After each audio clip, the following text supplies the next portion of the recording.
Abay dapat laging gawin nga ito ni Jason Tatum. Clutch baskets ang ginawa nila pero hindi naman nagpauli. Itong Indiana Pacers kumain naman ng sapatos. Itong Celtics player na ito pero ang Pacers player kumain naman ng kamao. Laglagan game ng Indiana Pacers at Boston Celtics. Game number 4 still no Haliburton dito. NBA Finals na ba or may game 5 pa tayo? Alamin natin agad yan in the first quarter by mainit nga ang 3-point shooting netong Celtics dito. Kaya naman may 14 points agad sila. Samantalang ang Pacers abay sa mid-range nga kanilang atake. At itong si Siakam pati na rin si Nembhard ang nanguna nga sa kanila.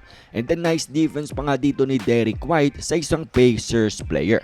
Pero kahit mainit ka ang shooting ng Boston dito, abay ang second unit ng Indiana naman ay energy ang ibinigay sa kanilang ang team at sa pauna nga ni TJ McConnell mga idol ay nakadikit na nga sila dito sa team ng Boston Celtics na nag-cause ng timeout nga para sa mga dayo.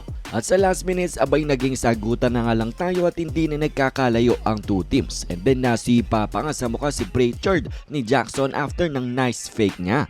Score nga natin ay 29-27 after the first quarter matapos malito ng Boston defense dito nga sa play ng Pacers buzzer beater.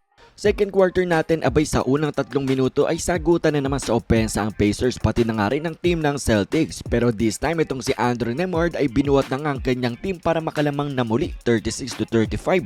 Timeout ang mga dayo dyan. Then after niya na ito namang si Pascal Siakam ang gumawa para nga sa Pacers pero nakipagsagutan nga sa kanya itong si Jason Tatum kung saan bully ball mode nga ang kanyang ginawa para itayang laban at 42 points at sa blow by layup nga ni Jaylen Brown abay ang Pacers naman ang napatawag ng timeout dito. At sa patuloy ng bakbakan ng dalawang koponan na itong si Tatum, attack in the paint ang ginagawa na dapat niya ngang gawin dahil sa height advantage niya. Nagresulta ng maganda pero ganda ng move dito ni Andrew Nembhard sa depensa ng Celtics pero hindi nga nagpauli itong si Jrue Holiday dyan. Tiningnan pang naiwan na defender. Kaso umisa pa nga itong si Andrew Nembhard. Nice move again bago matapos ang 2 quarters. Dikita ng ating score 58-57. Boston leads by 1.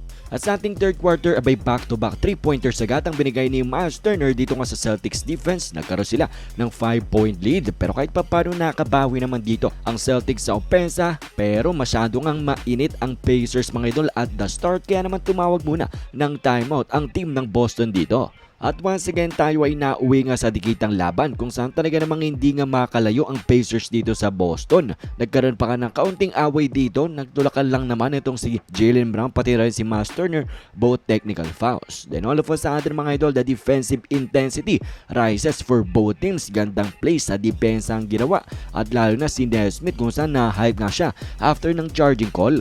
And in this third quarter ay ang momentum nasa side na nga ng Indiana Pacers pero ang Boston Celtics ay patuloy nga sinusubukan na agawin yan bago magtapos ang ating third quarter. At salamat nga kay Jaylen Brown kahit papano ay naidikit niya nga ang kanyang team after 3 quarters 83-80. At sa ating fourth quarter, Jaylen Brown continues to carry his team at natay niya ng laban at 83 points pero TJ McConnell abay sinagot nga sa dyan para iangat muli ang kanyang team 89-85 Boston timeout.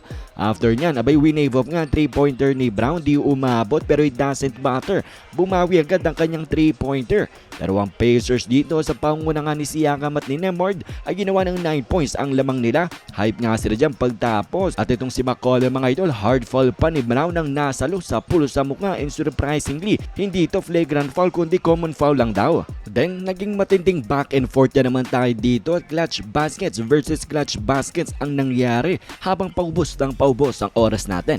And with 3 minutes left ngayon the fourth, 102-98 ang score, 4-point din ng Pacers, timeout dyan ng Celtics. Then after the timeout, abay heroics and clutch plays ni Tatum pati na rin ni Brown nagtay ng laban at 102 with 1 minute and 9 seconds left. Pacers naman ang timeout. At itong ang clutch 3-pointer ni Derrick White mga idol at matapos ng mintis ng Pacers, nagselyo na dito nga sa Celtics para umusad sa NBA Finals.